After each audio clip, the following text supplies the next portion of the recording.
temple, and his disciples came to him for to show him the building of the temple.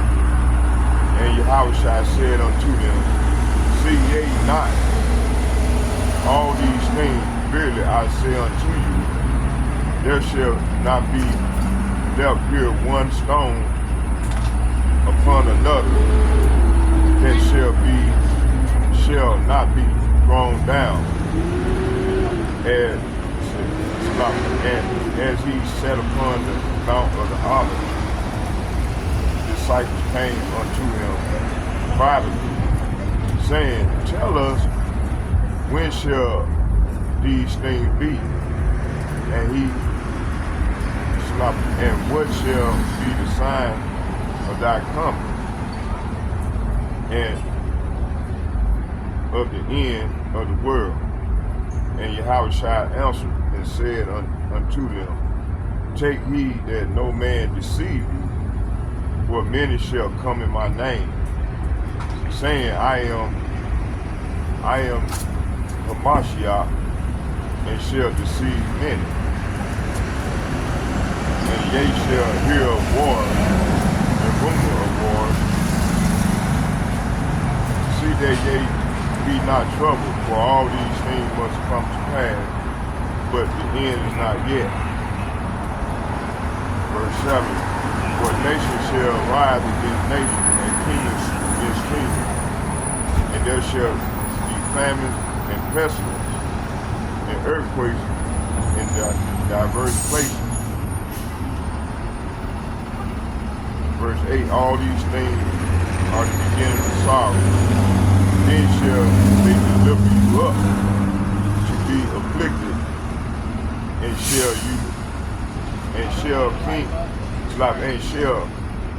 kill you, and ye shall be hated of all nations for my name's sake. So let's get a prayer into the east. Barakatah Yahweh, Barakatah Yahushua, Barakatah Yahweh, Barakatah Yahushua. Call Lord Yahweh, Bahashim, Yahushua, Bahashim, Barakatah. All heaven, praise, and honor, and glory go to Yahweh, Bahashim, Yahushua, Bahashim, Barakatah. Thank you, Heavenly Father, for giving me the opportunity to come out here and make the body, live the sacrifice, bring forth good works. True, sincere, I pray. And also, Heavenly Father, your hand on all the brothers and lives of the bloodline, bring forth good works. And I strive to help the possible life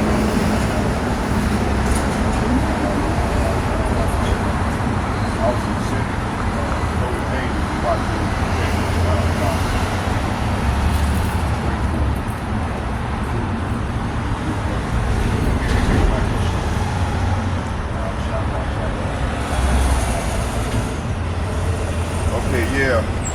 yeah, like I said, man, we live in this exciting and treacherous time, you know. Lord is bringing, he's bringing judgment on the earth right now. And the only thing our people can do is continue, 2/3 of them continue to live in rebels, you know. These people don't learn the ways of the heathen, and they don't want to come out of it. They, you know, and you got, 2/3 these people gonna continue to be voting and shit, man. We don't even supposed to be voting. I remember, man, when I was about 15 years ago, I was into that voting and shit, before I came into the truth. I thought that these parties could, Democrats, I was a Democrat for many years, and I thought they really could make a difference. And I was working hard, and I didn't get paid for none of that for helping Obama get elected, They didn't pay me shit, because I thought he was going to make a difference. But man, as you live and you learn. And I found out, I said, man, these people ain't for us, And Right now, I'm 57 years old. And I see ain't none of these people for us, man. These people against us, man. These people doing the bidding for these international bankers, man. These elites. And they're gonna continue to do it until our power come and take these people out of power. And bring about these plagues and burn this place up, man. Burn the people up that's in there, you know. This is what's going to be ready to happen. So let me stop ranting. Let's go into the scriptures.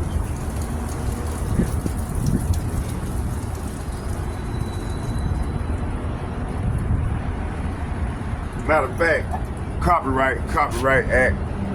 I still haven't finished part 2 of that other lesson that I was working on. I think I stopped in Revelation, the 13th chapter. And you know, sometime maybe this weekend I'll probably go back to that and get on top of that. So in the meantime, I'm gonna stay right here where I'm at right now. So let's get it in. Y'all bear with me here. Let me see. I want to show some video.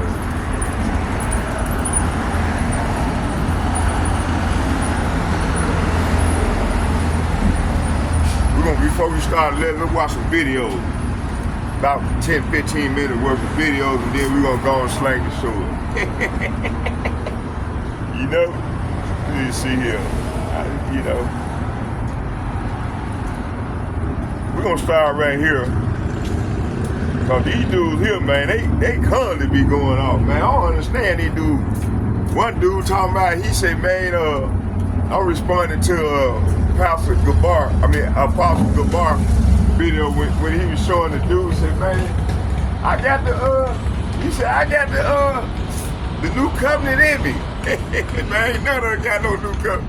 You see these dudes, Captain, you know, both of them dudes, all these dudes, man, been going off. They goes off, man. And let us know the Lord is not working with these dudes, man. These dudes is,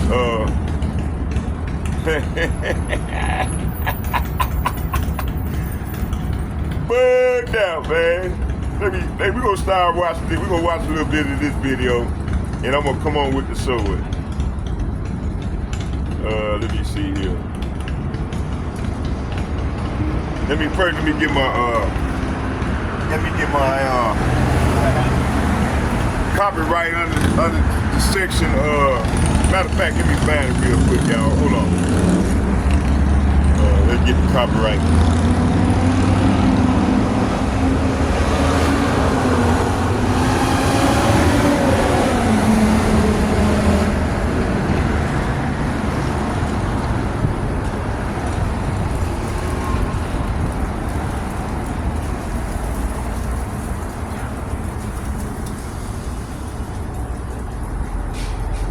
Copyright Act.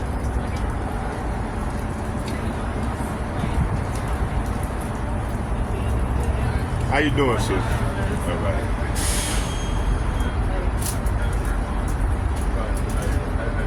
That dude said, man, we under the new covenant. He said he's under the new covenant. He got the laws, statutes, and commandments in him, man.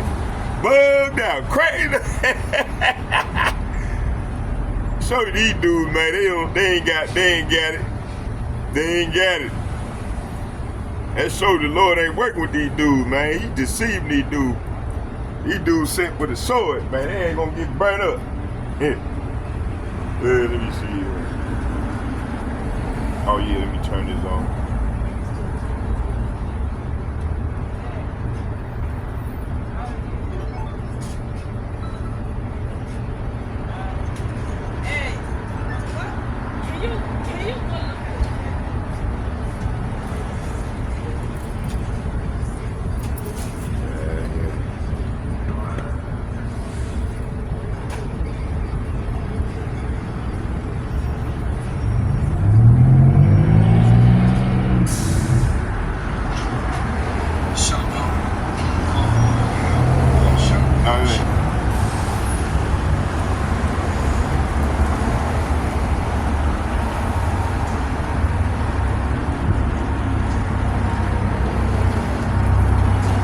This is one I want to watch.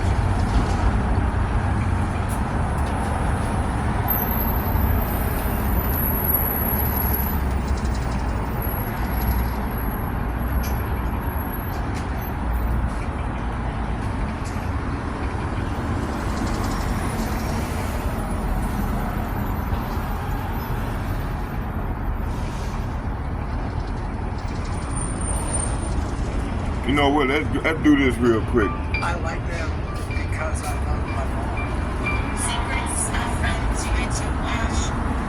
According to Focus Economics, and Steve says we're at a point that he thinks that a recession just can't be prevented. So have a listen to like your show to prepare and benefit from the next. And watch a little bit of this right here. Downturn. I hope you enjoy the show.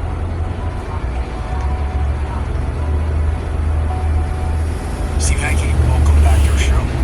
Good to be with you, Todd. It's been a while since we've chatted. There's nothing short of topics to talk about. This week, there's a lot going on. The presidential campaign is well on its way. Lots of mudslinging. Sure, real estate market. We're really seeing where things are changing, especially. It seems like almost the last 2 or 3 weeks, we've really seen the faucet shut off, and a lot of the same sort of sentiments from buyers. Now it's interesting. We're seeing a record. The inventory shot up. Homes inventory shot up, and now we're seeing it kind of flatten out, and in some markets decline because the sellers are frustrated that they haven't sold their house right away. But can you just kind of give us, since the last time we spoke, it's been a couple months. I mean, what's your opinion, on the current course of the U.S. economy? Well, let's start by focusing on real estate a little bit, because it ties into the general economic scene. And I've had requests, actually a number of people have written me wanting to know where I think mortgage rates are going. And mortgage rates are going down. And the reason for that gets into this thing that I stress all the time, and that is the economy is all about what we call monetarism. Money is the fuel that makes the economy go around. And if you slow the money supply rate of growth down, the nominal GDP goes down. Now, what I mean by nominal GDP has 2 components. One is the real rate of growth in the economy, and then if you have to add to that whatever the inflation is. And if you add those 2 things, real growth and inflation growth together, you get the growth in nominal GDP. And that rate of growth is all dependent on what's been happening to the money supply a year and a half ago, 2 years ago, maybe 2.5 years ago. So if the money supply is going down and contracting, which actually it is right now, the stock of money in the U.S. economy is less than it was in July of 2022. Now that's very unusual, by the way. That's only happened 4 times in the history of the Federal Reserve. That's since 1913. There have only been 4 prior contractions. You have to go all the way back to late 1940s to find the first contraction. Then we had another one in the 30s, and then, of course, a huge 1929, 1933, that was the Great Depression. That was a huge contraction in the money supply. And then we had one in the 1920s, another contraction.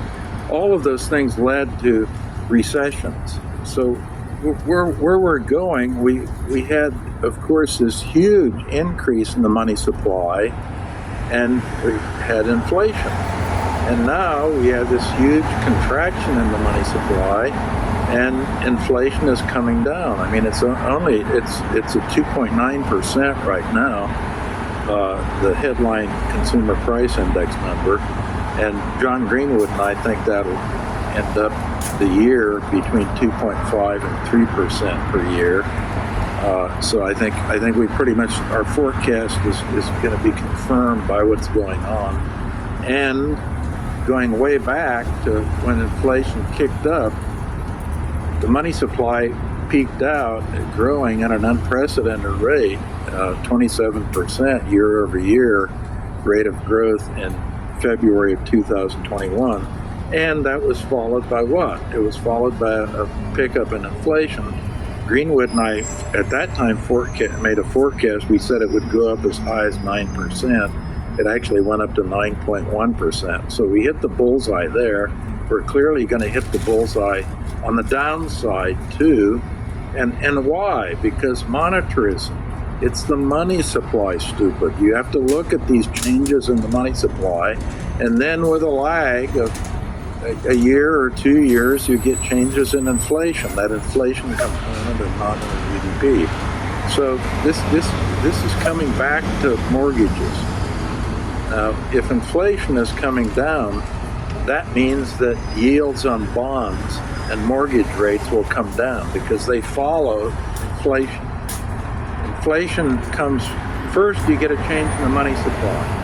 Then with a big lag, you get a change in inflation, and then you ultimately get a change in bond yields or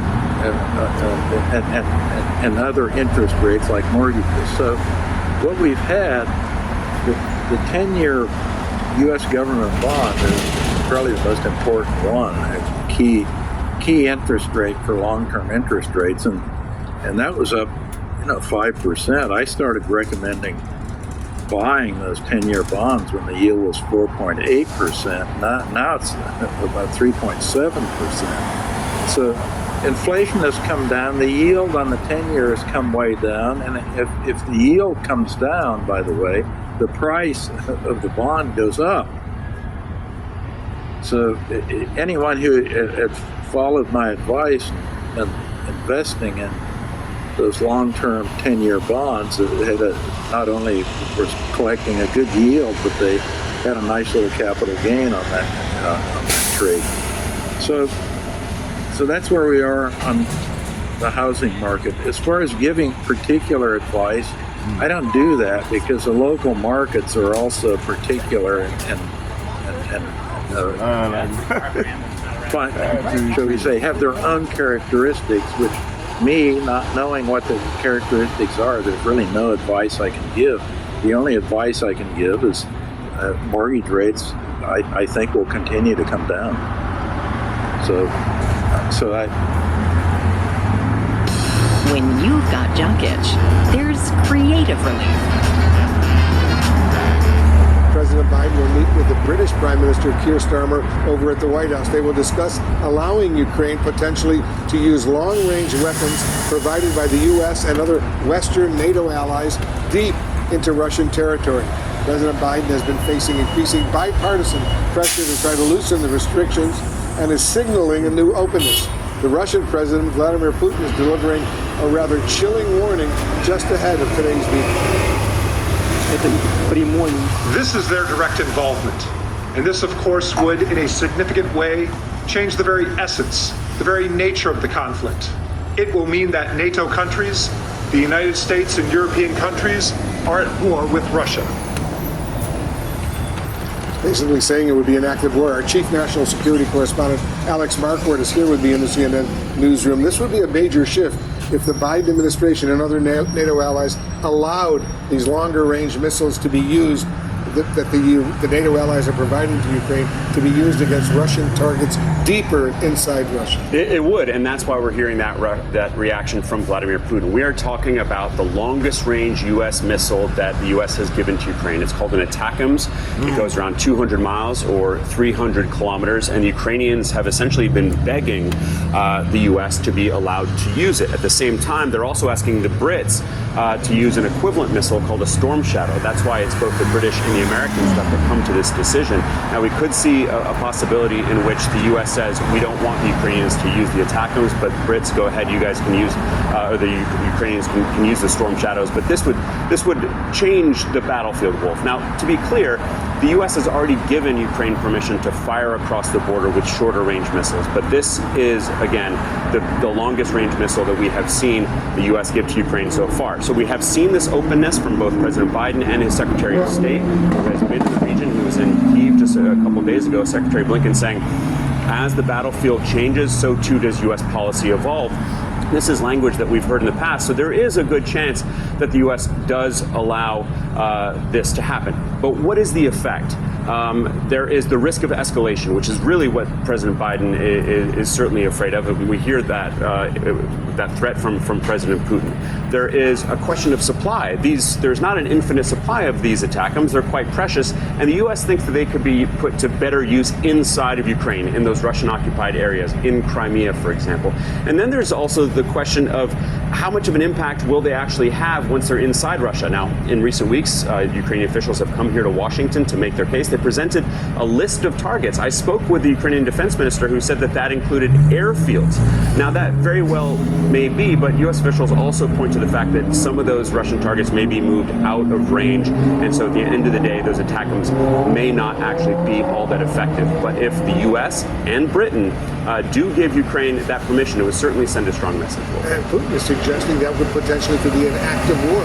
Yes, and this is something that we have heard from him before. Frankly, not much would change except the range on these missiles, because these missiles, shorter range missiles, are already being fired inside of Russia. But President Biden is coming under significant pressure from his own camp, from senators like Jeanne Shaheen and Ben Cardin, both of whom are on the Senate Foreign Relations Committee. They would like to see the U.S. to loosen those restrictions. Even if it didn't have a major military impact, it would certainly send that message about U.S. support for Ukraine, which may be a victory in and of itself for Ukraine. Very tense moment right now in this war that's going on. Alex Markworth, thank you very much. What are we hearing from D.C. right now?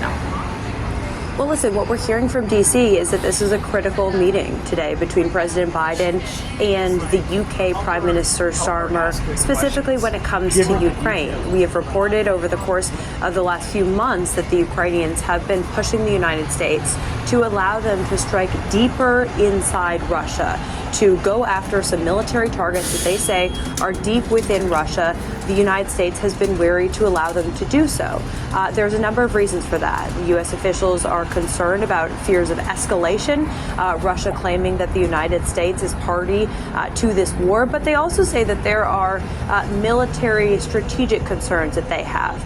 The weaponry that the Ukrainians would be using to carry out such strikes are called ATACMS, and the U.S. says there's simply a limited supply of those in the United States, but also in Ukrainian hands. And so they think that those weapons that the Ukrainians already have could actually be used in other areas of the battlefield, like Crimea. Don't necessarily need to go after those targets deep inside Ukraine. But Ukrainians I have spoken with say that there are legitimate targets, specifically when it comes to weapon production facilities that they would like to hit inside Russia.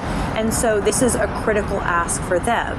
President Biden said that he would be hearing from his Secretary of State, Antony Blinken, who traveled this week to Ukraine on the matter. And we know that this is something that he's going to be discussing with the Prime Minister today, as the U.S. and the UK really try to work in sync when it comes to adjusting their strategy in terms of support for Ukraine.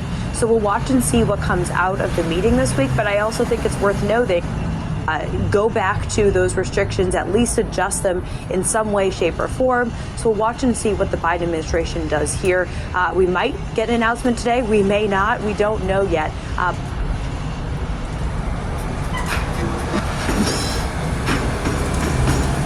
I got that sun on me, boy. Trying to get it wet so I can show the video, y'all. Yeah. Move it out a little bit. Hold on. Right now on Morning News Now, a debate this morning. Vice President Kamala Harris and former President Donald Trump back on the campaign trail. Both candidates claiming victory in the first and now possibly only presidential debate. I believe we owe it to have another debate.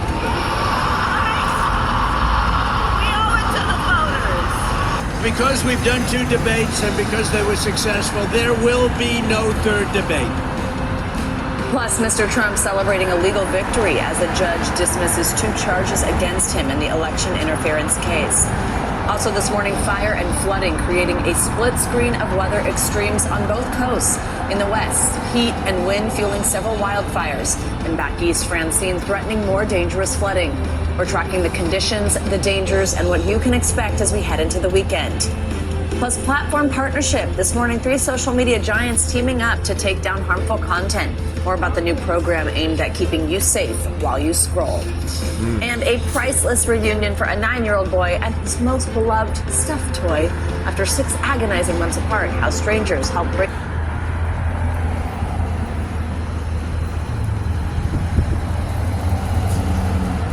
I'm almost there, y'all. Don't show a couple more videos, and then we gonna go and get in. Gonna go and get into the sword. But we begin tonight with a startling investigation out of Detroit. A man apparently so angry about getting fired from his job that he went after 2 former co-workers that he saw as a problem.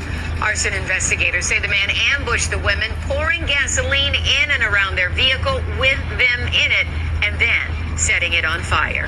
Thank you so much for joining us for 7 News Detroit at 6. I'm Carolyn Clifford. The women are expected to survive serious burn injuries. 7 News Detroit reporter Kimberly Craig has more with the witness who saw it all and getting an update on the investigation from Detroit Fire and police. I'm told the victims, 2 women who are best friends, drove together this morning in this silver Jeep. And moments after they parked, I'm told that's when a man who was recently fired ambushed them. Just walked up and did it. Just walked up to it and lit them on fire. I heard nothing but screaming. That's something you see in the TV and movies. You know, I never seen anything like that. It was crazy. Thomas Saldana works at Tompkins Machine Products in Southwest Detroit, where 2 of his co-workers were ambushed in the parking lot by a man in his 60s who was recently fired. He used to work here. About a week ago, they fired him because him and the ladies were arguing. I'm not sure the reason why, but he ended up getting fired, so maybe he thought that the reason why he got fired was because of them. Early Monday morning around 6 a.m., shortly before the women, one in her 50s, the other her 60s, arrived for their shift, we're told some employees spotted someone nearby they thought was suspicious. He was hiding in the dark. Some people said they seen him before it happened. They said there's some guy over there lurking around the parking lot.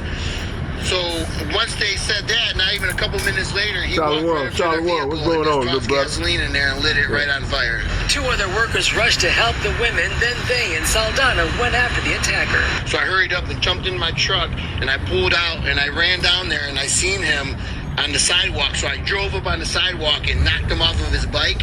And once I did that, the 2 other guys caught up to him and tackled him, and then, you know, they might have roughed him up a little bit, but they held him down until the police got here. Arson Chief Dennis Richardson on the condition of the victims. They're currently listed as in temporary serious condition right now. Burns to their upper torso, face, neck and shoulder areas. Detroit Police Chief James White says the suspect could soon be charged with arson and attempted murder. He got up out of his bed to come here at 5 in the morning to light these poor ladies on fire. I asked Chief White if they had contact with the suspect before. We've had police contact with them in the past, and for very violent acts. Thankfully, the women are expected to survive their injuries. I've been coming here for 26 years, and I never seen anything like that. Okay. Pain doesn't care who you are or why you hurt. I want shade. I gotta get some shade. If you know the way. Let's move down a little bit. I'm trying to get shade. I gotta get some shade, y'all. Let's move on down a little bit. Let's move right here. I gotta get my shade. Matter of fact, let's go on down. Stop that, yeah. We're gonna move on down. We're gonna move it on down. Yeah, right here. Oh yeah. Yes, yes, yes. All right, let's go. Let's get it in. Get a little shade. Yes, sir. All praises to the Most High. Let's go. Let's sling the sword for the Lord. Let's go. All right, let's go and get into the left. Let's go. Let's get it in. Yeah, man, you can see a lot of things going on in the news. Matter of fact, so I want them to get my, let's get this copyright statute. Bring that up, cite that. Okay, let's find it.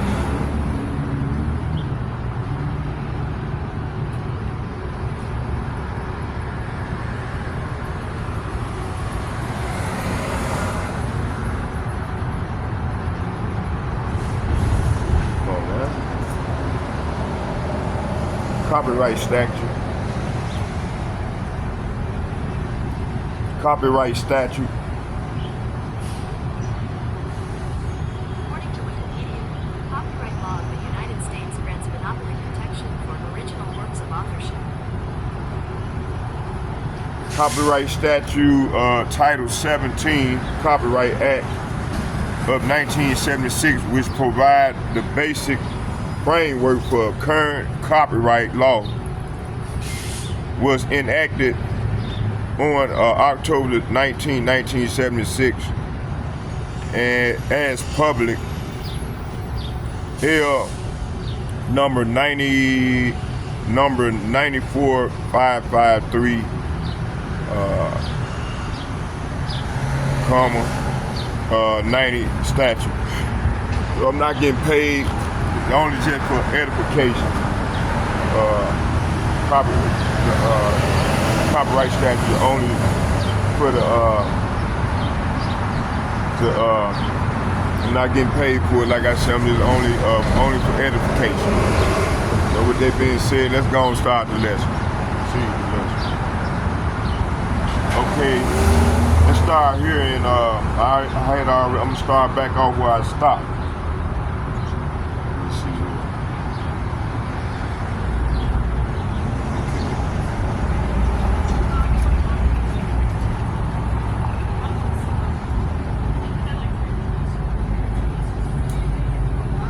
I'm gonna start right here at I'm gonna bring it back. We're gonna start right here at 2nd Ezra chapter 13. 2nd Ezra chapter 15 verse 13, and I'm gonna read from 13 to 16. And it reads, "They that till the ground shall mourn, for their seed shall fail through the blasting and hail, and with the fearful consolation." Verse 14. "Woe to the world and them that dwell therein." Verse 15. "For the sword and their destruction draweth nigh, and one people shall stand up and fight against another, and swords in their hands." Verse 16, 2nd Ezra chapter 15 verse 16, and it reads, "For there shall be sedition among men, invading one another. They shall not regard their king nor prince, and the course of their actions shall stand in their power." Okay, let's go to the NLT and get it. I mean, not the NLT, but the GNT. So verse, let's see, I started at 11. I'm gonna start at 10. It said, "My people are being led to the slaughter like a flock of sheep. They will no longer have to live in Egypt." So the Lord saying his children are led like a sheep to the slaughter. And the remnant of the hope elect men, women, and children of Yasharala the Lord gonna deliver them up out of this place.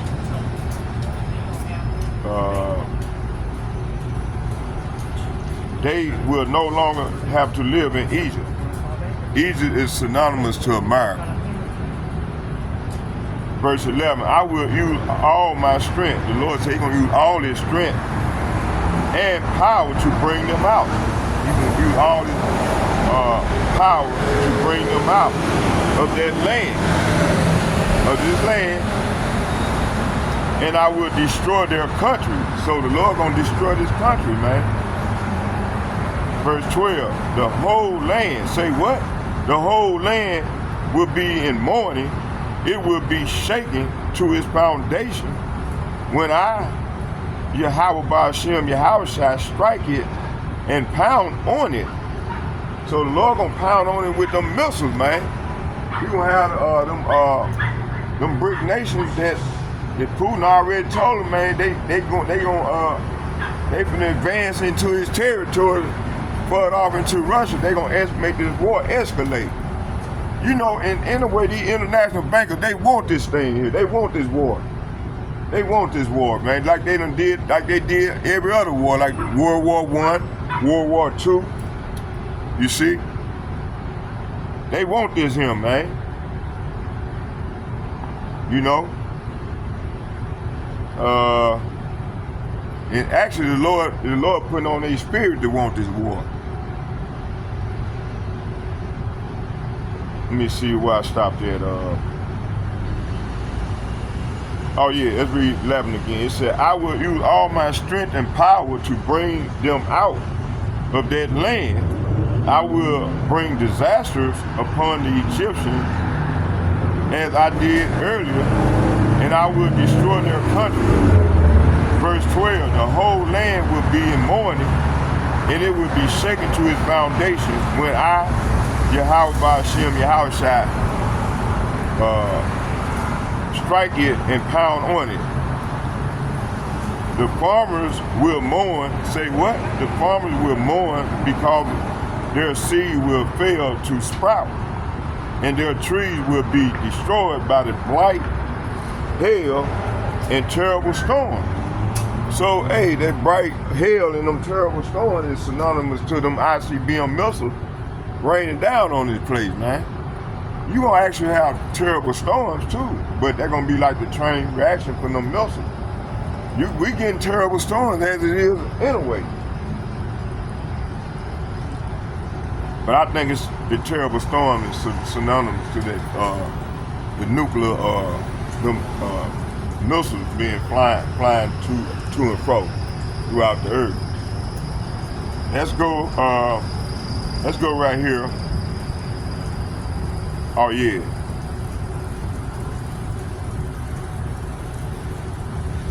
Verse 14, it said the world and the people in it are doomed. So the Lord said, hey, the world and the people in it are going to be doomed. Verse 15, the war, say what? The war that will bring their destruction is very near. Nation will arm themselves, say what? Nation will arm themselves and fight against other nations. Verse 16, there will be great political turmoil with one group trying to overpower another to gain control while ignoring the legitimate government. So you're going to have this going on. You know, America already divided, you know, with the two-party system. They already divided. So either way, whoever wins, you're going to still have political turmoil that's going to lead to civil disorder.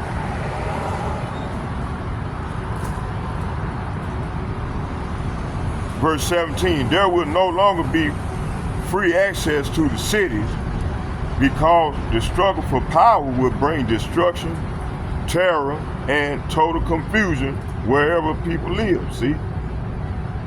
Driven by famine and terrible suffering. You know, I just showed y'all what they was talking about the economy, about the housing thing. But I think that dude kind of lying, but, you know, we're going to see, time will tell. It said, verse 19, read, driven by famine and terrible suffering, people will assault their neighbors mercilessly, plunder their possessions.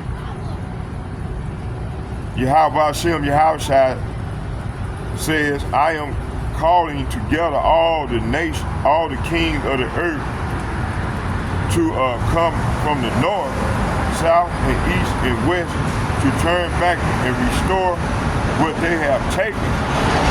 And I will pay them back with the same harsh treatment they have always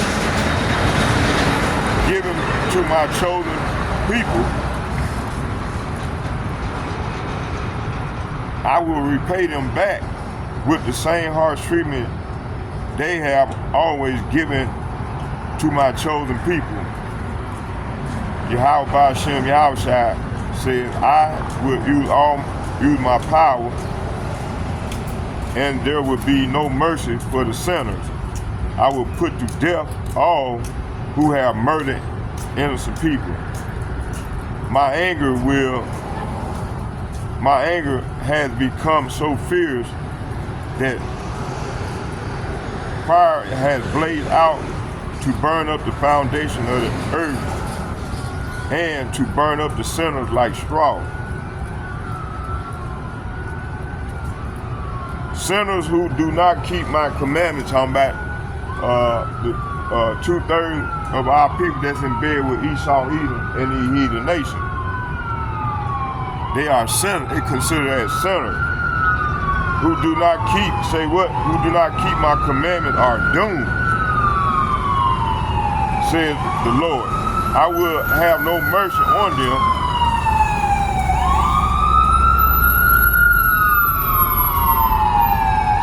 I will have no mercy on them. Out of my sight, you rebels, and do not defile my holy temple. Okay, let's go here. Psalm chapter, let me see, 92 verse 11.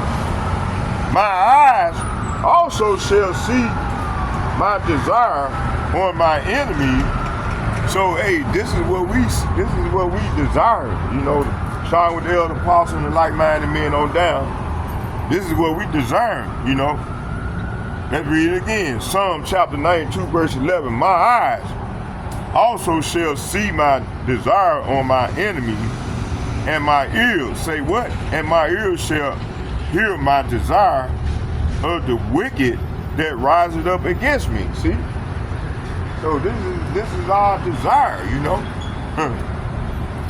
Psalm chapter 102, verse 20.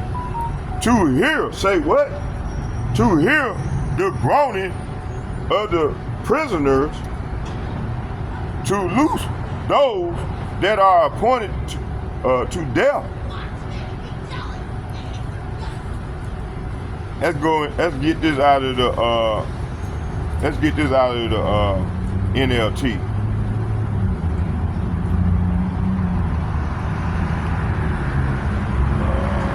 Let's get this. What that said.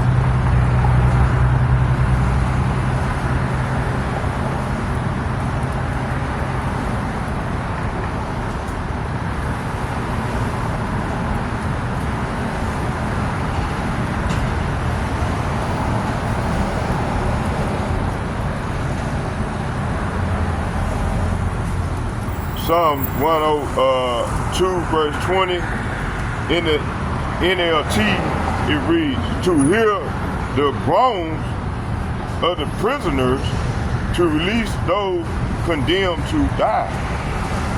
So hey, that's what release the prisoners, man, that's condemned to die.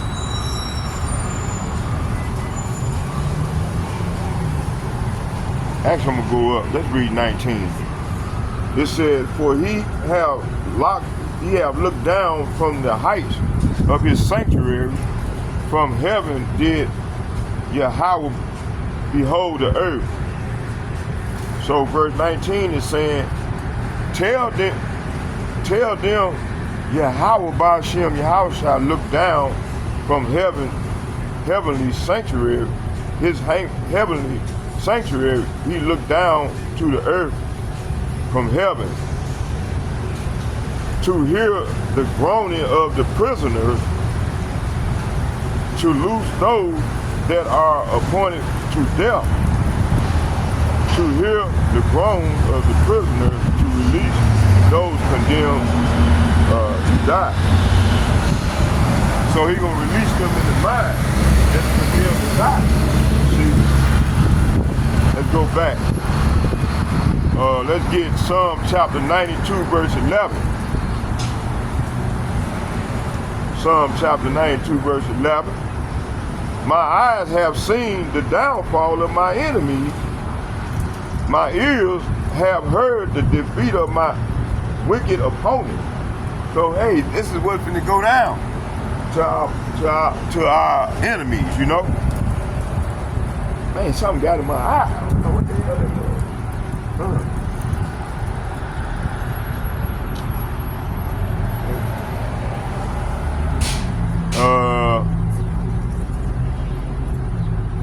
Let's read it again.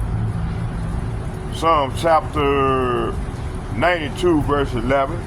To hear the groans of the prisoner to release those condemned to die.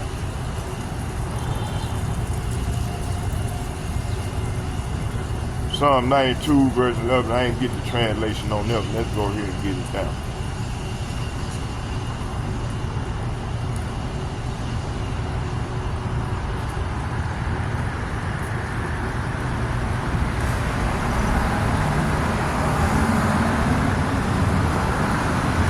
I'm going to start at 10. It says, but my horn shall thou exalt like the horn of an unicorn. I shall be anointed with fresh oil. Verse 10 is saying, but you have made me as strong as a wild ox.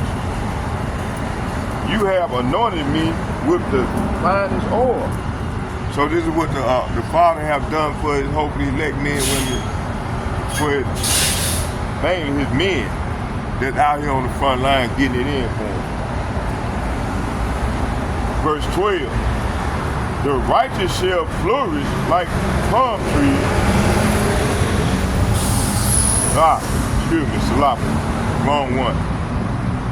My eyes also shall see the desire of my enemies, and my ears shall hear my desires of the wicked that rise up against me. So, starting with the elder apostles and like-minded men on down as myself, this is our desire. Let's get the translation in NLT. My eyes have seen the downfall of my enemies, so we're gonna see the downfall of our enemies. And that's what we praying and hoping for, to live to see this happen. You know, my ears have heard the defeat of my wicked opponents. There you go. Let's get let's get Isaiah chapter 34, verse 2. For the indignation of Yahweh is upon all nations. Say what? For the indignation. Say what? For the indignation of Yahweh is upon all nations, and his fury upon all their armies. He have utterly destroyed them. This is what's coming. He have delivered them to the slaughter. See, like they delivered us to the slaughter. As we read in 2nd Ezra, the 15th chapter, verse, I think it was around 12, 13, somewhere around there. Hey, the same gonna happen to them. What goes around comes around.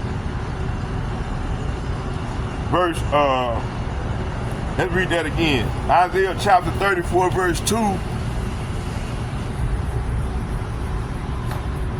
Isaiah chapter 34, verse 2, and it reads, for the indignation of Yahweh is upon all nations, and his fury upon all their armies. He have utterly destroyed them. He have delivered them to the slaughter. See, this is what's going to go down, man. That's why you got all, this warfare escalate. They come and poking the barrel. He just got on news. I just showed that clip where he said, hey, if they go far off in there, hey, it's going to be consequences. In other words, that's what he was saying. Let's get, let's get in the NLTs. In the NLT is saying, for Yahweh, say what? For Yahweh is enraged against the nation, his fury is against all their armies. He will completely destroy them, dooming them to the slaughter. See, this is what's been ready to go down. like I said, this is our power moving. And you know what I'm saying? He putting all the chess pieces in their place. And can't nobody turn this thing back. Because our power's in control of the whole thing. You see? This is his movie. Isaiah chapter 34, verse 5. For my sword, say what? For my sword shall be bathed in heaven. Behold, it shall come down upon Idumea and upon the people of my curse to judgment. Say what?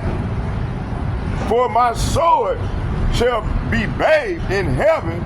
Behold, it shall come down upon Idumea and upon the people of my curse to judgment.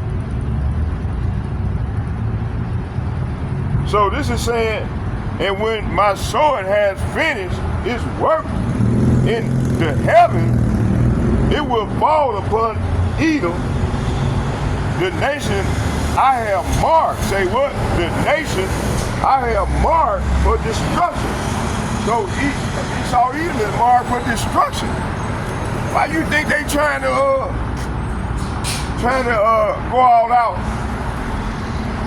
You know, why do you think they trying to go all out? Because they know they only have a little time. They finna come down on us with that sword. And hey, man, 2/3 of our people gonna get caught up in it.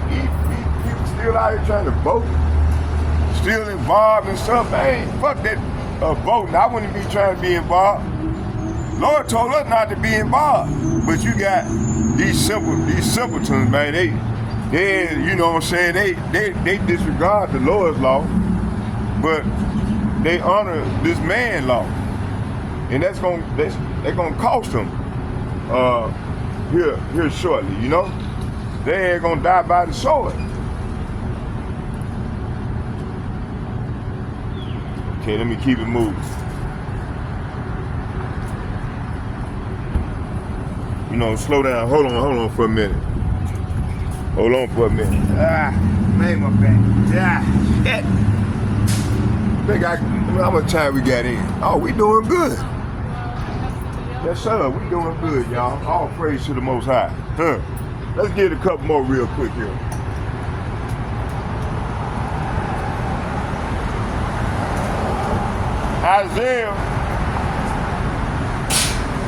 Isaiah chapter 36, verse 12. But Rabshakeh said, have my master sent me to thy master and to thee to speak these words? Have he not sent me to the men that sit upon the wall, that they may eat their own dung and drink their own piss with you? So right here, the Lord is saying, but the Sennacherib's chief of staff replied, do you think my master sent this message only to you and your master? He wants all the people to hear it. So the Lord wants all people, all nations to hear this. For when we put this city under siege, they will suffer along with you. See? So the Lord said all these they gonna suffer along with Esau Edom. All these other nations.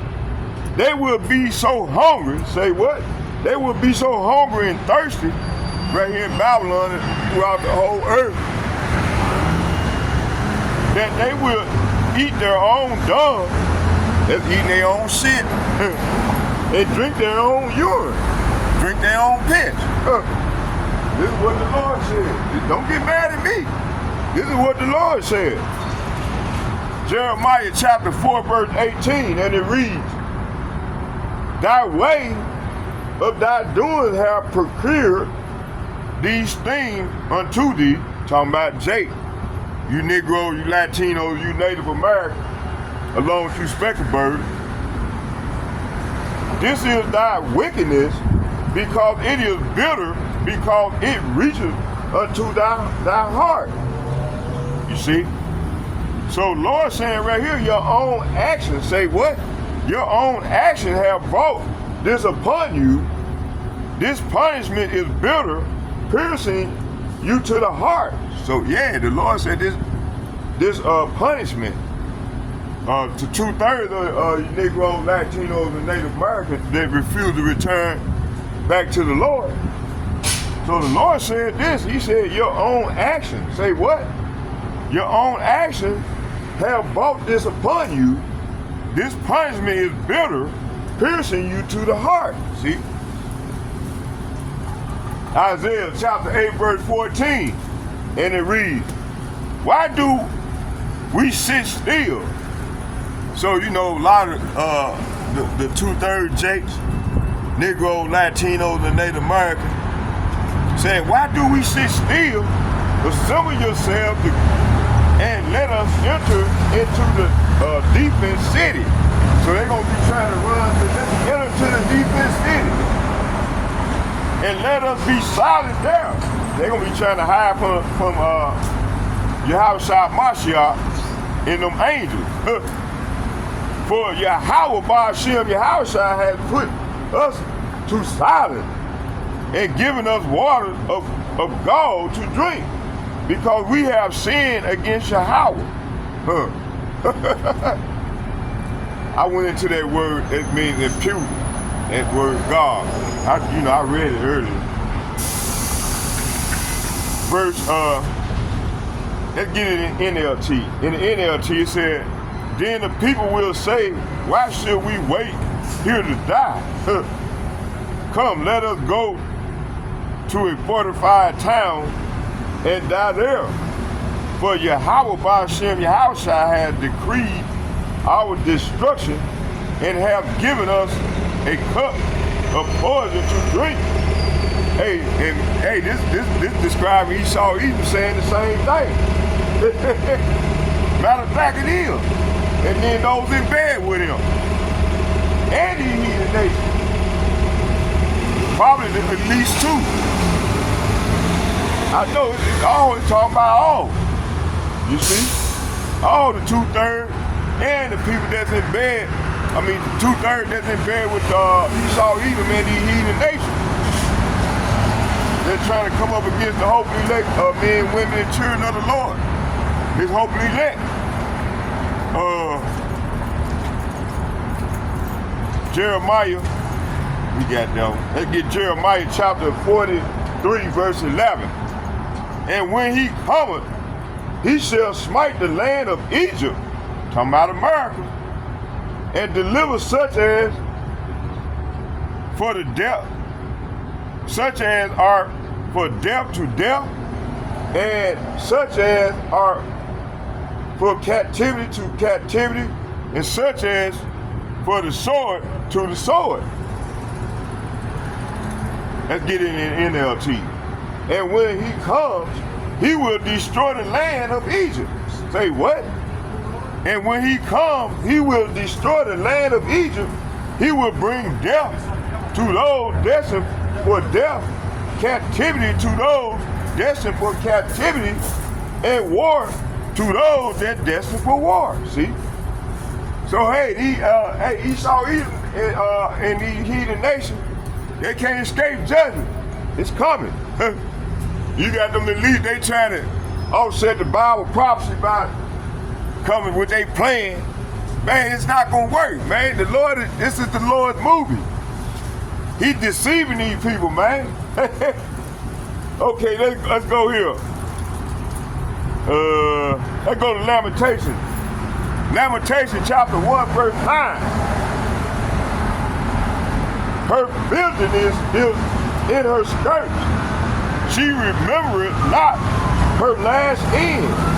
Therefore she came down wonderfully. She had no comforter. Oh Yahweh, behold. Say what? Behold my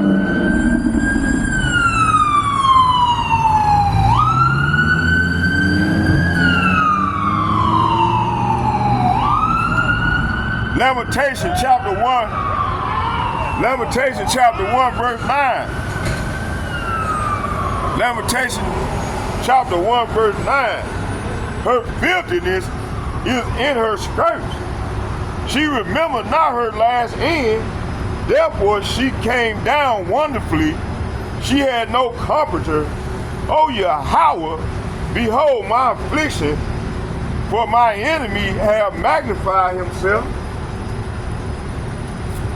Talking about the daughter of Zion. She defiled herself with immorality and gave no thought to her future. Now she lies in the gutter with no one to lift her up, out. Let me read that again. She defiled herself with immorality and gave no thought to her future.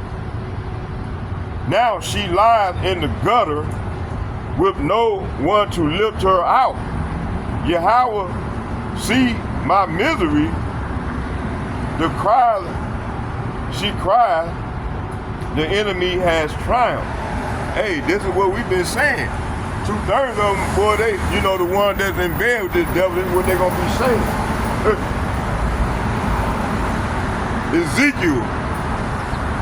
Ezekiel chapter 7 verse 7. The morning is coming unto thee, O thou that dwelleth in the land. The time is come. The day of trouble is near, and not the sounding again of the mountains. Verse 7. Ezekiel chapter 7, verse 7. Out of NLT. Oh, people of Israel, say what? Oh, people of Israel, the day of your destruction is drawing. The time has come. The day of trouble is near. See? Shout of anguish will be heard on the mountains, not shouts of joy. Hey, this is what's going to happen to the daughter of Zion. I'm talking about 2/3 of the Negroes, Latinos, and the Native Americans that join hand in hand onto Esau, Edom in their philosophy, in their doctrine. You know, the ones that believe in the system. And also the leaders. Our so-called leaders in these churches, in the political realm. You know, everybody that's involved. Al Sharpton, let me name some more. Dang, I can't think right offhand. I can't, all the people I keep doing a lot of things. But you know, y'all know what I'm talking about. All the people that's involved and that believe in these devils, and more so with these women that believe in that shit Kamala Harris bringing out with her lying ass. Her and Joe Biden. You know, the hopefully lady, we don't believe none of that shit. We know they lying. You know? Let's get once again, Ezekiel chapter 7 verse 7.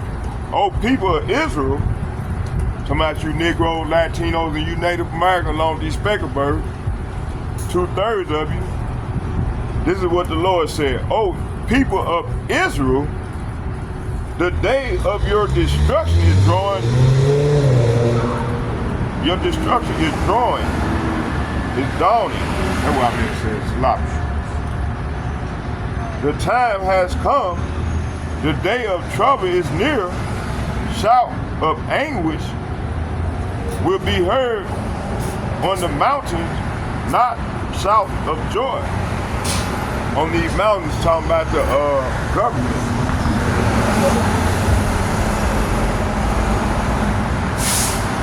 Ezekiel chapter 7 verse 10. Behold, the day. Behold, it is come. Say what? Behold, the day. Behold, it is come. The morning is gone forth. The rod have blossomed. Pride has budded. So the Lord said pride has budded.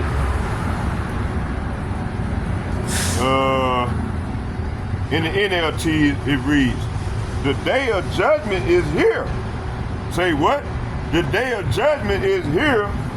Your destruction awaits. The people's wickedness and pride have blossomed to full flower. Wow. You see, hey, the Lord said that the people's power have blossomed to the full flower. Talking about you 2/3 Jakes that's in bed with Esau Edom. They believe in their sister. They crooked ass sister. And those that don't want to refuse to change. Think this life gonna go on. Let's read it again. This is what the Lord said.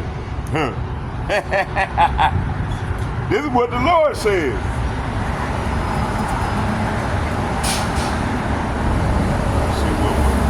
Oh yeah. The day of judgment is here. Your destruction awaits. So the Lord saying, hey, 2/3 you Negro, Latino, you Native American, along these speckled birds, your judgment awaits. Along these heathen nations. The day of judgment is here. Your destruction awaits. The people's wickedness and pride have blossomed to the full flower. See? Ezekiel chapter 30 verse 3. For the day is near, even the day of Yahweh is near, a cloudy day it shall be, the time of the heathen. Uh-oh. See? Talking about all you heathen nations. For the terrible day is almost here. Say what? For the terrible day is almost here. The day of Yahweh. It is a day of clouds and gloom. A day of despair for the nation. That's right. Well, it's gonna be a day of despair for all the nations. Start with our nation first, the Negroes, the Latinos, the Native Americans, which consists of the the Israelites, and then followed by the heathen nation. You see, and Esau Edom is at the top of their hit list, but the Lord gonna use Esau Edom to take down these 2/3 rebels. And then the Lord said He's gonna come and take care of Esau Edom. Okay, keep it moving.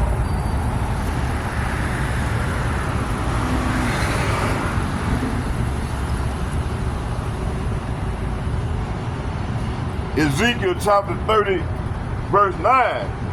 In that day shall messengers go forth from me in ships to make the careless Ethiopians afraid, and great pain shall come upon them as in the day of Egypt, for lo, it cometh. So verse 30, verse 9 is saying in the NLT, at that time I will send swift messengers in ships to terrify the complacent Ethiopians. Great panic will come upon them on that day of Egypt's certain destruction. Watch for it. It is sure to come. Uh-oh, see?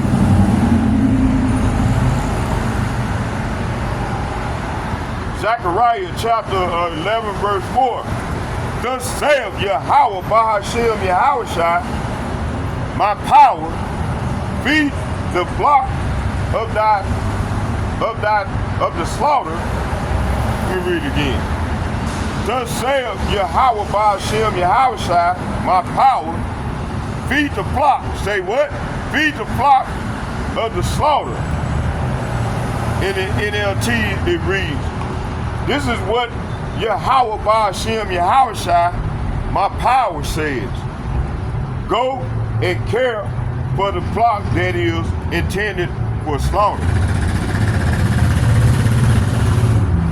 So the Lord telling us to go tend to the flock that's intended for slaughter.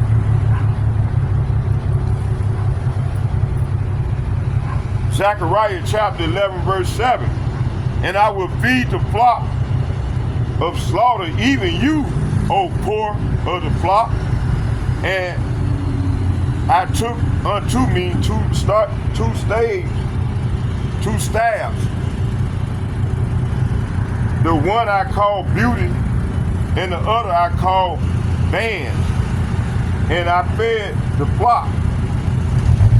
So I cared for the flock intended for slaughter, the flock that was oppressed. Then I took two shepherds' staffs and named one favor and the other union.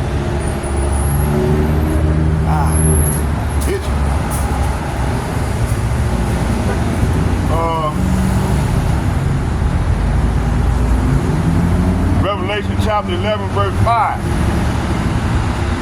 And if any man will hurt them, fire proceeded out of their mouth. Say what?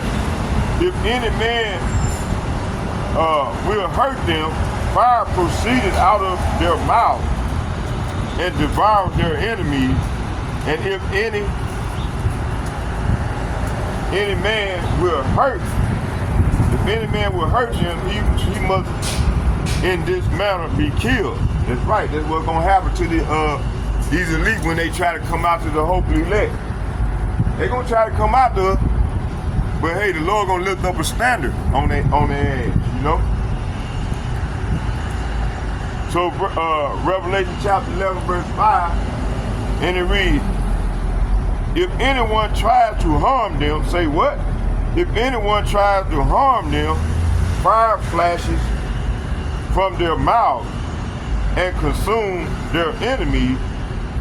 This is how anyone who tries to harm them must die. See? So the Lord gonna give them power. And he gonna endow them with that spiritual He gonna give spiritual endowment, man. We're gonna have to protect the hope elect, man, that the Lord gonna deliver. You see? Oh, Jake, man, we're gonna take the kingdom. So hey, I think he's gonna beam. I think he's gonna beam us up into them chariots. Then we're gonna come back down. We're gonna have the spiritual gift, the spiritual endowment, and then we're gonna be able to protect the remainder of the flock.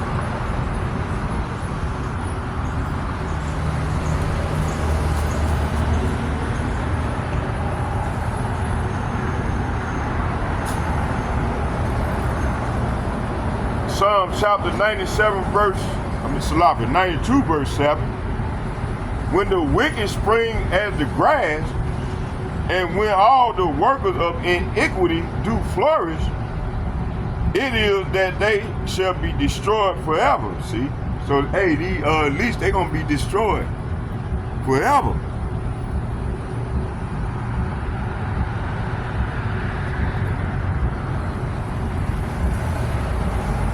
Lord said Esau Edom gonna be destroyed forever. Let's get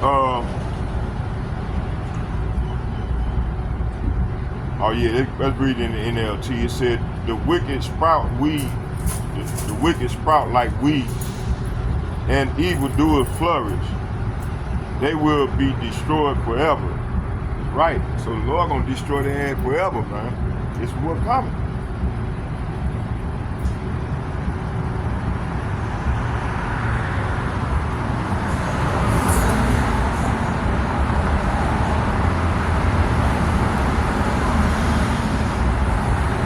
Psalm chapter 79 verse 11.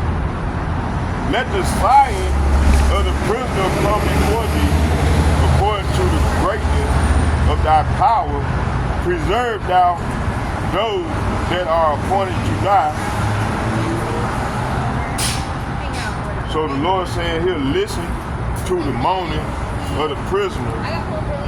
Demonstrate your great power by saving those condemned to die.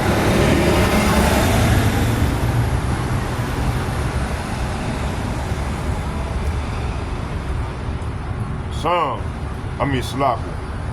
1 Corinthians chapter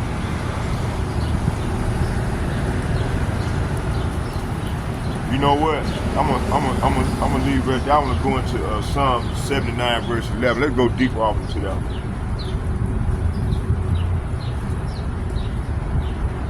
Spirit jumping on me, telling me to go into that.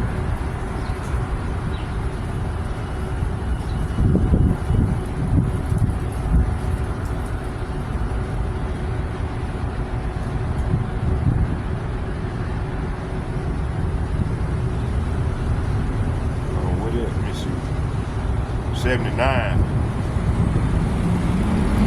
Sloppy 79 verse 11.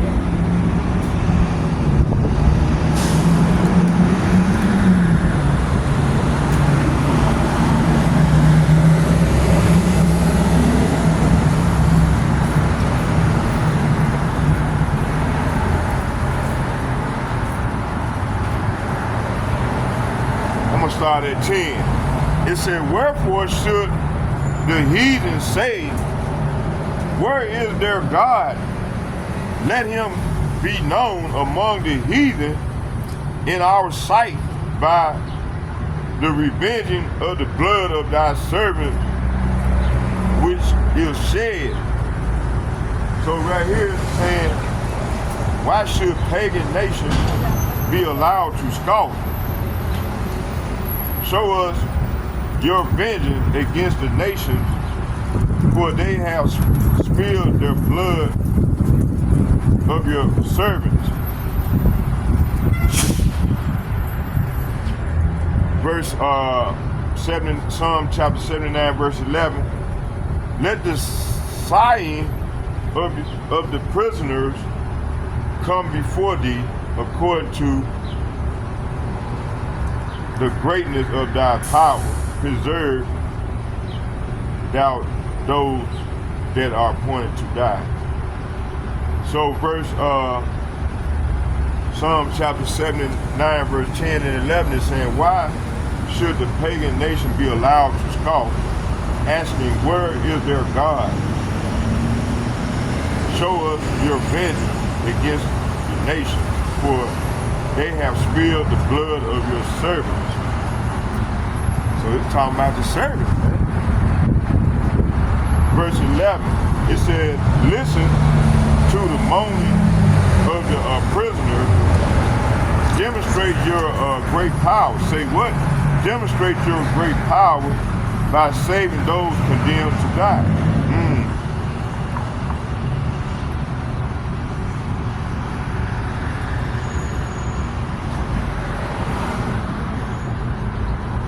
Psalm chapter 12. Yeah, it's talking about the hopefully elect men, women, and children. You know, that's trying to do right on this side, and the Lord gonna deliver them. But the 2/3 of our people there is gonna be dead. The Lord gonna give them over to this man. Let me see what was it. Psalm chapter 12, verse 5. Then it reads, for the oppression of the poor,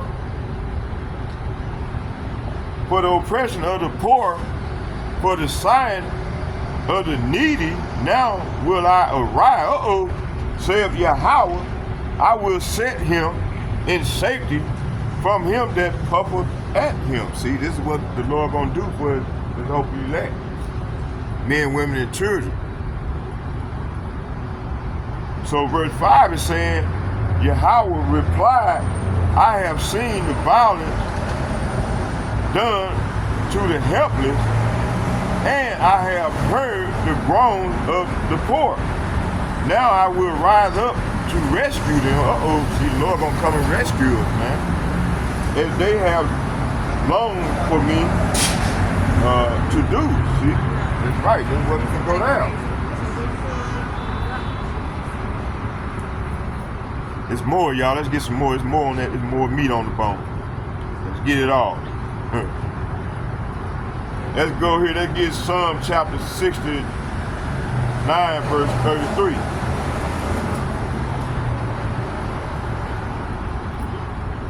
Psalm chapter 69, verse 73.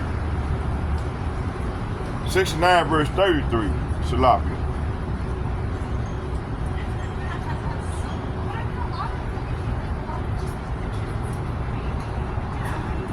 Psalm 69, verse 33. So we did beaches, boat rides, markets, dining.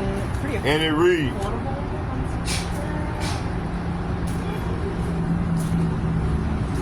for Yahweh hear the poor. Say what?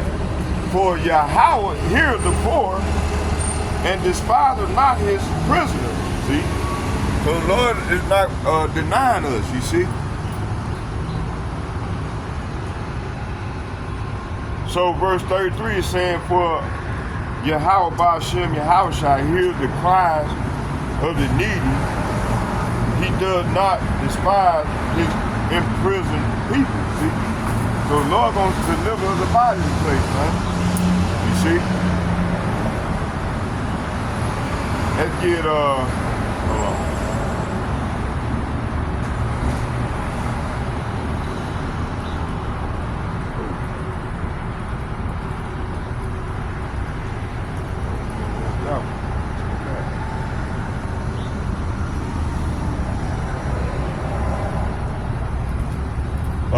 Psalm 120, 102 verse 20.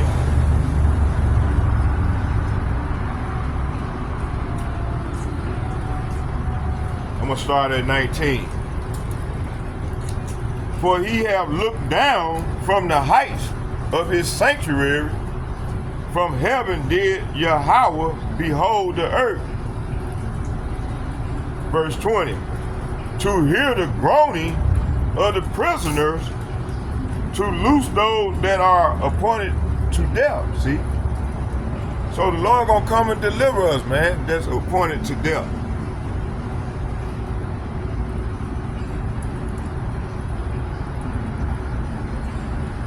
So verse 19 and 20 is read in the NLT. Tell them Yahweh Bahashem Yahweh shall look down from his heavenly sanctuary. He looketh down to the earth from heaven.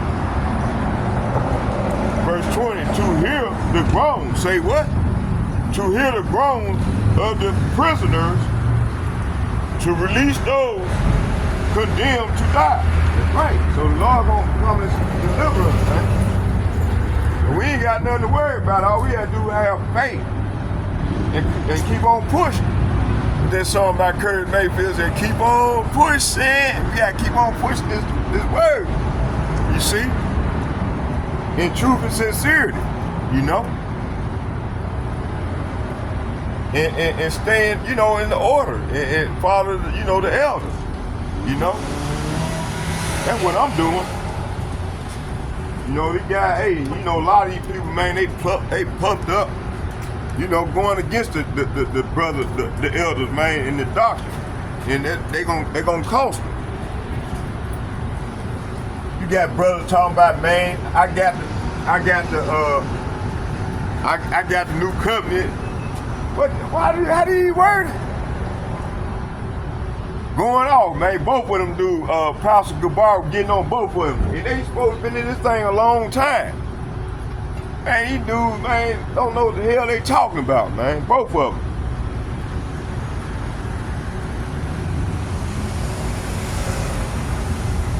They need to just buckle down and be retaught, man. Come under the wings of the elder apostles from GMS, man. These dudes, they just got a lot of pride. They like these Edomites, man. And these heathen, man, proud. Proud people, man. They're proud gonna get them fucked up. You see? Dummies. You know, them dudes ain't cut like we were cut, man. You know? Man, you know, my mama taught me, she said, always humble yourself. Don't cross the how they saying it go, don't cross the person that feeds you.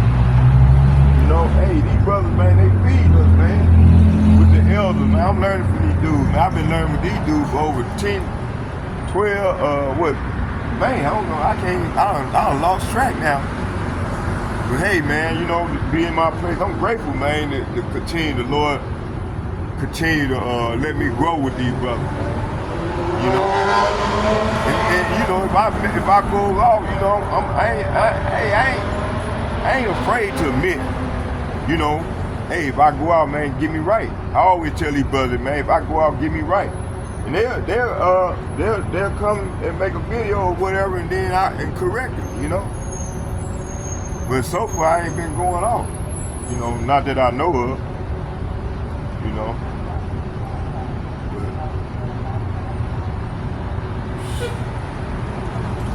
A lot of people just proud, man. You know, got that proud thing on them, man. That ain't gonna get it, man. The Lord been putting these niggas up, being proud, man. It's coming real soon, man. I can feel it.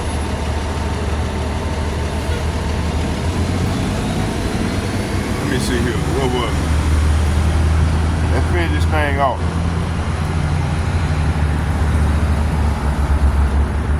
Let me see here.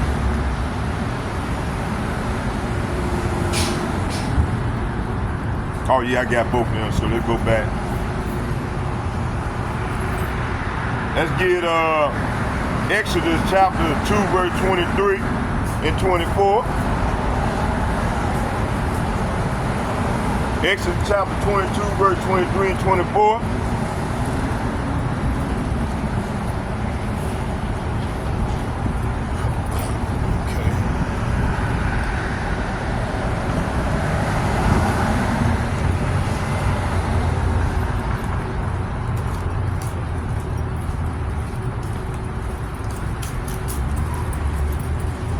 Exodus chapter 22, verse 23, and it reads, and it came to pass in process of time that the king of Egypt died, and the children of Israel sighed by reason of the bondage, and they cried, and their cry came up unto power by reason of the bondage.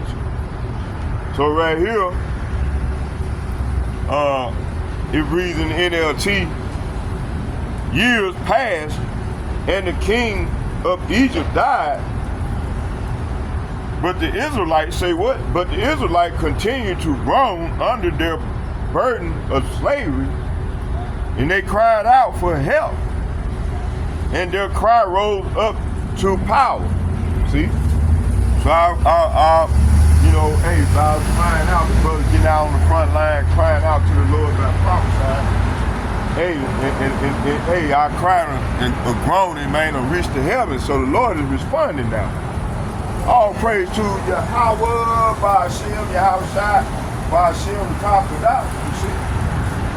Lord answered our cry, man, you see. Let's keep it moving.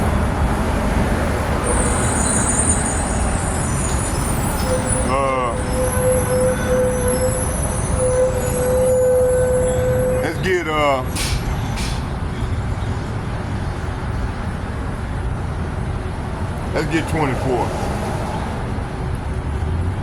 Exodus chapter 2, verse 24, and it reads,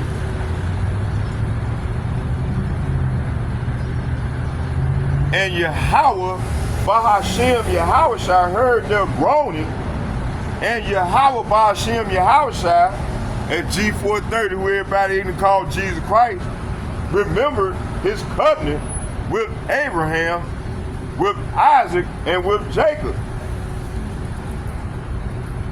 So right here, it says Yahweh by Hashem Yahushua heard their groaning and remembered his covenant promise to Abraham, Isaac, and Jacob. So where these small hats talking about, they the children of Israel, man. You know, hey, man, everybody up on them dudes, man, up on them people, man. They know them ain't the real Jew. You know, they know they ain't the real Jew. Cause, hey, if they were the real Jews, there would be peace over there in that country, man. over there in Israel, man. Ain't no peace. Ain't gonna be no peace till the rightful owners, the rightful heirs, end up back in that land. Right now, the Lord is making inquisition on the demons on both sides, cleansing the land and mustering up the armies to fight, to bring down in the valley of decision. You see? And in there, that's where you're gonna destroy them. Man, where I read that, I think it was Isaiah 34th chapter. I think it was the second verse. Just one of them. Lord said, he gonna bring them down there in the valley of Jehoshaphat. And he gonna plead there for his people, man. That's where they gonna all be destroyed at, right there. Those that don't get destroyed and go try to run down in the bunker, hey, the Most High gonna raise us up, man, and give us that spiritual power, man. And we gonna come down there and get their ass up out of them bunkers, and we gonna they're going in captivity.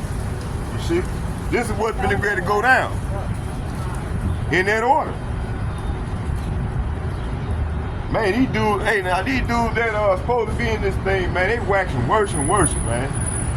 You got these dudes talking about he got the new covenant. Man, all kind of badness. Yeah, the Lord, our power's a cold power, boy.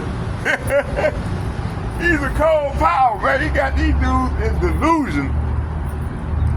Got that strong delusion on their ass, boy.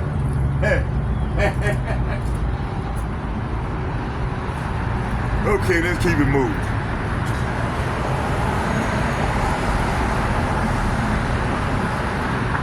Let me see what was.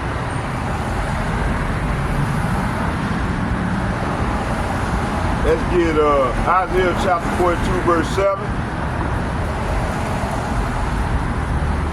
Isaiah chapter 42, verse 7.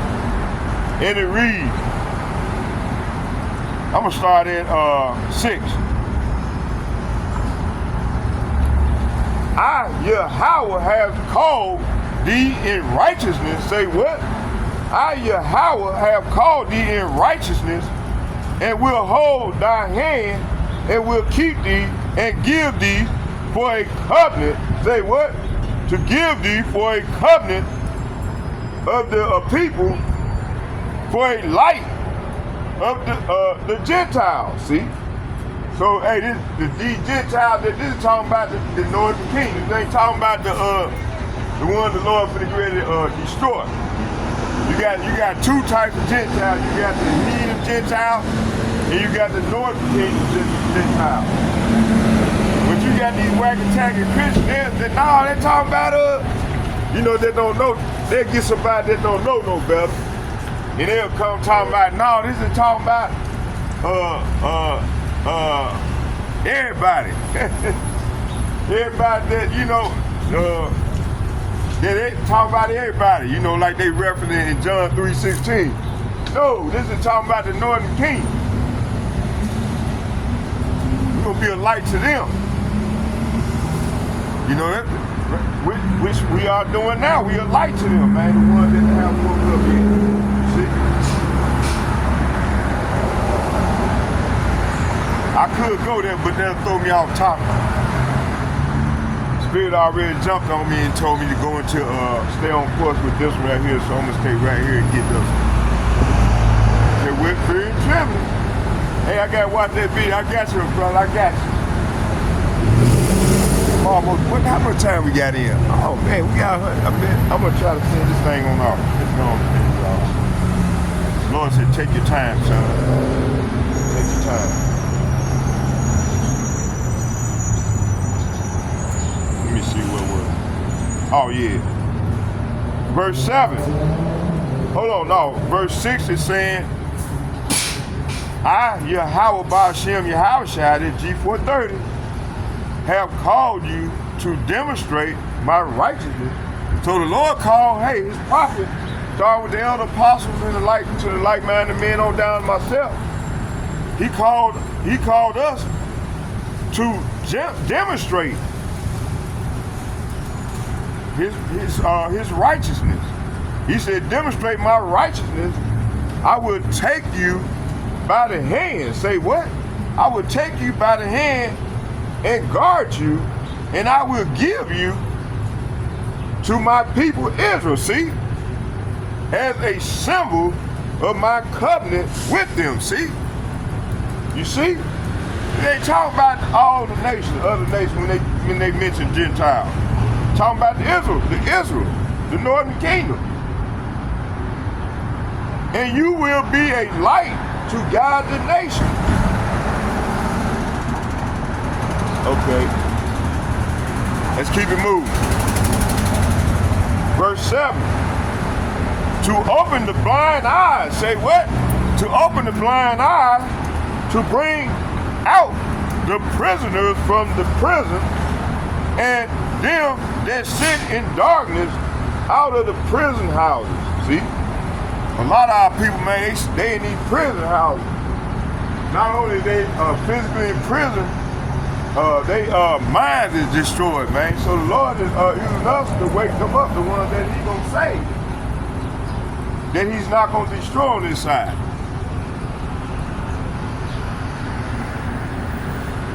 So verse 7 is saying, you will open the eyes of the blind, you will free the captives from prison, releasing those who sit in dark dungeons. See? Those who sit in dark dungeons in the mind. You see? That's right. Let's keep it moving.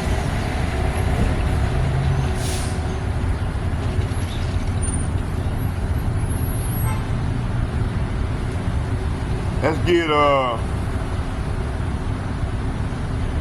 according to His greatness. Let's get that. Psalm chapter 146, verse 6.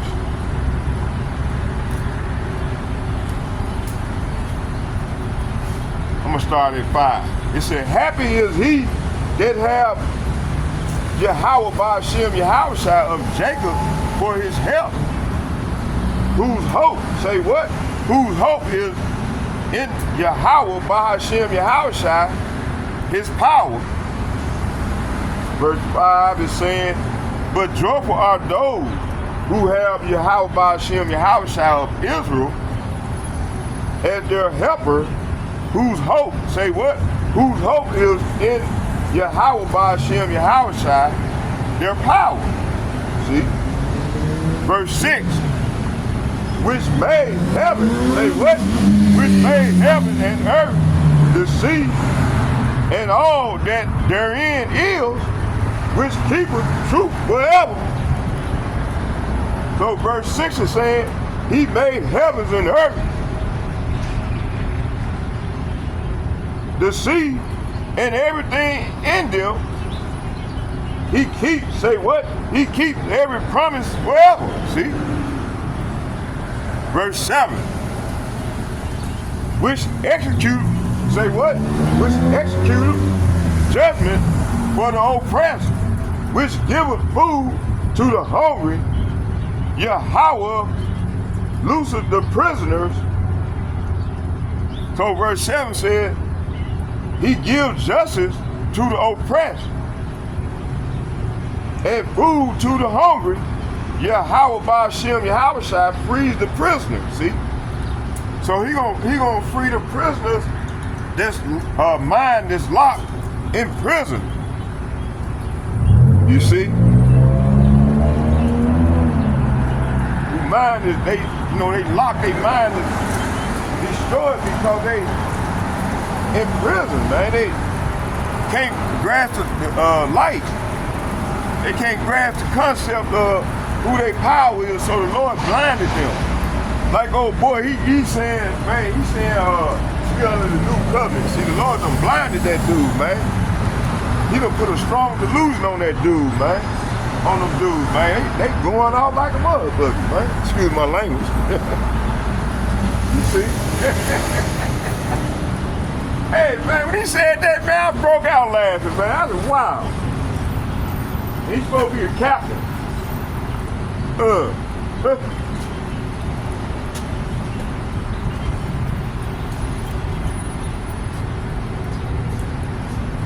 Y'all bear with me here. time for a coffee break. I've been up all night studying. I'm almost done, though. I'm gonna go on in. Get some rest.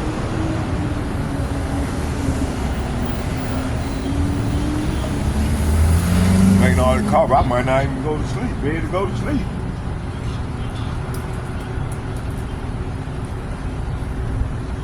Damn, my back. Shit. I gotta take a stretch. Let me pop this back this way.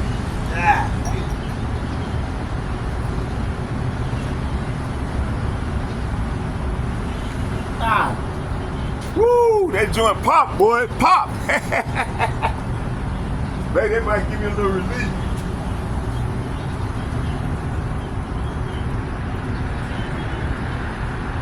Okay, let's get it. Let's keep moving. Where was it?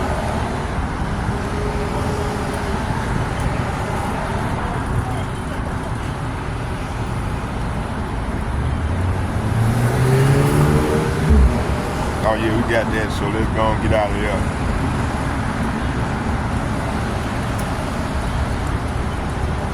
We got that. Got that one. Okay, let's get Numbers chapter 14, verse 17 and 18. Numbers chapter 14, verse 17 and 18, and it reads, "And now I beseech thee, let the power," say what? "Let the power of my Lord be great, according as thou hast spoken, saying, Yahweh is long suffering and great and of great mercy, forgiving iniquity and transgression, and by no means clearing the guilty, visiting the iniquity of the fathers upon the children unto the third and fourth generation." See, this is what we at right now. So the Lord is judging these people in the third right now. You see? Everybody set back in their spot for getting ready to be judged. So hey, that's a beautiful thing. The Lord gave us a chance to make it right. And you know, you got a lot of our people, man, they sit back on the sideline, they ain't trying to, get out here and do right. Shalom. Repent now, little sister. Trying to get us to get right, giving us opportunity, this is what this grace thing is about. But a lot of these people, man, they waxing worse and worse. Color pictures. Waxing worse and worse. And that's crazy.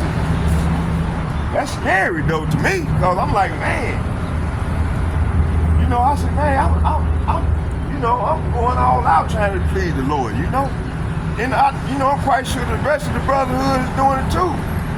And for these dudes to be going off like they be going off, and for the other people not trying to get right, it's that pride, man. And see, they've been taught, well, we were taught, I thought pride was a good thing. No. The Lord don't like the proud, man. He hates the proud people, man. He said he's gonna break the back of the proud, man. You see? Let me keep it moving. Boy, Esau, they hate when we come out here getting it in. Boy, they hate to see us out here prophesying, man. These dudes, it hurts their heart. That's cool though. We got next, man. We finna rule. What they did up there, they gonna go through the same shit we went through. You see?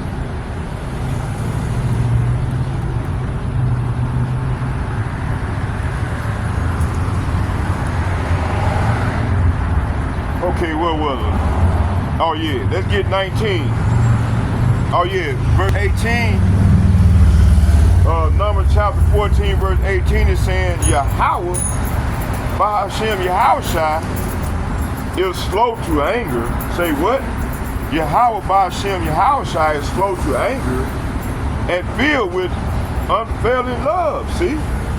Forgiving every kind of sin and rebellion, but he does not excuse the guilty. He lays the sin of the parents upon the children.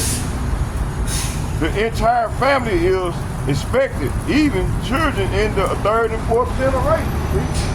So you have a lot of Edomites saying, man, that was my father, I ain't have nothing to do with that.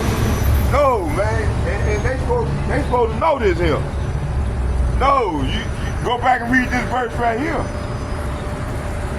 For what your father did to us, y'all got to pay for that, man. We can't let somebody let bygones be bygones. No, the Lord ain't letting bygones be bygones. Let's read that again. They talking about let bygones be bygones. You see, all this dirty shit they done did to us. Is you crazy? Only people that's out of pocket is our people trying to save these devils, man. They ain't gonna pay. Shit. Hell wrong with them, man. Crazy as hell. Let's read it again. Numbers chapter 14, verse 18. And it reads, Yahweh say what? Yahweh say what? Yahweh is slow to anger and filled with unfailing love, forgiving every kind of sin and rebellion. But, say what? But he does not excuse the guilty. So they parents were guilty of what they did to us, man. Hanging us on the stake. Cutting our private parts off. All manner of bullshit that they did to us. So they got to pay. He lays the sin of the parents upon the children, see? So he laid the sin, he lays the sin of the parents, see? Upon the children. The entire family is affected, see? Every children in the third and fourth generation. There you go, see? So they're gonna have to pay for these crimes. You see? Verse 19. In keeping with your magnificent, say what? In keeping with your magnificent, unfailing love, please pardon the sins of this people, just as you have forgiven them ever since they left Egypt. See, that's hey, you know, we only actually this for the hopefully let men, women, and children, man, you know, that's trying to do right in these latter days. But the wicked of our people, man, we ain't thinking about it. They can kick rocks. If these niggas don't want to get right, man, they can kick rocks. You see? We ain't trying to save their ass. You see? Hell no. That's right, we ain't trying to save them.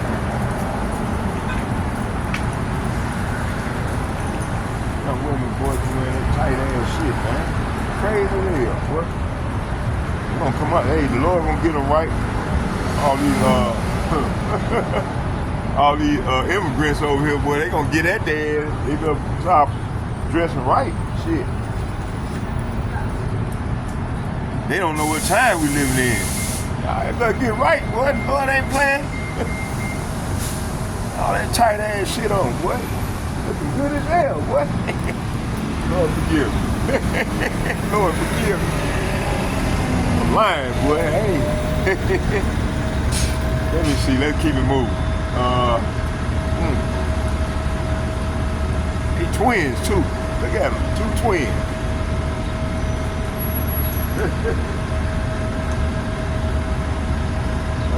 Man, oh yeah, I got both of them. So let's keep it moving. Let's go on back to where we was at. Let's see where we were with oh yeah, we got them. Let's get Matthew chapter 6, verse 13. Matthew chapter 6, verse 13. Matthew chapter 6, verse 13, and it reads,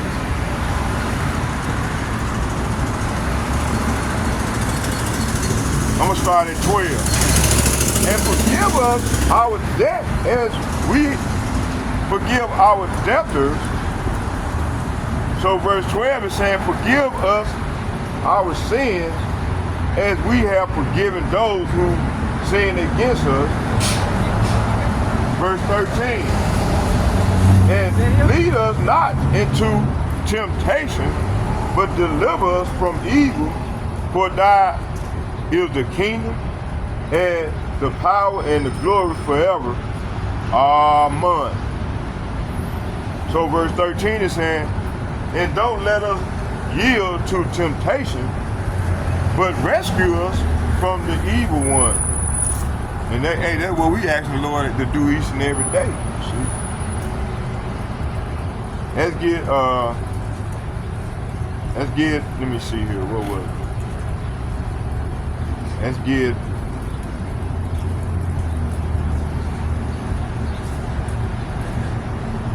get, Ephesians chapter 6 verse 20, 3 verse 20, sloppy. Ephesians chapter 3 verse 20.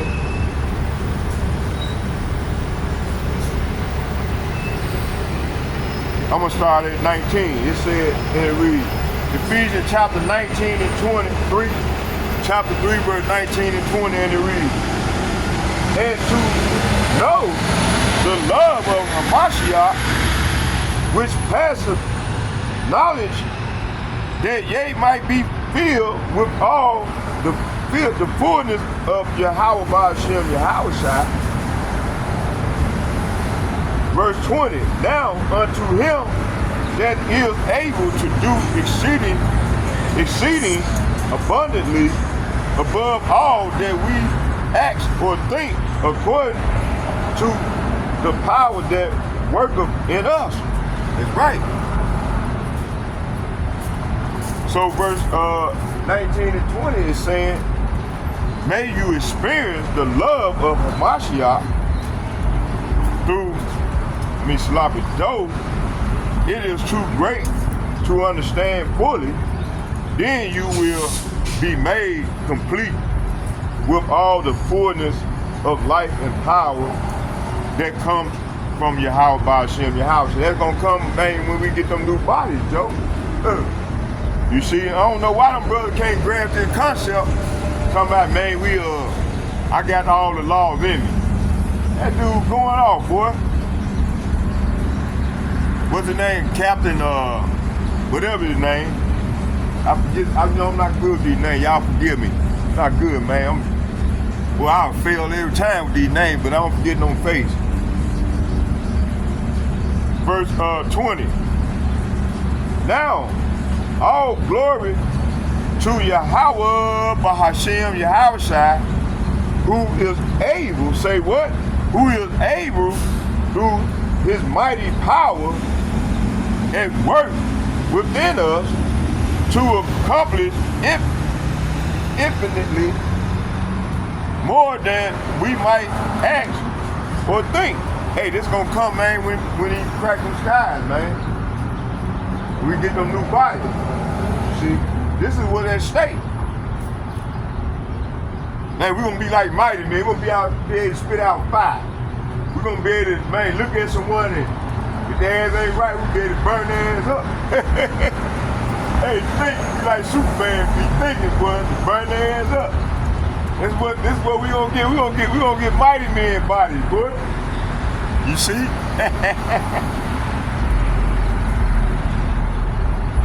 Let's get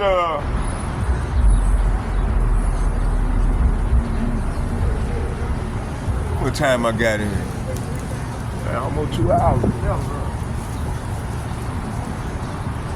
Let's get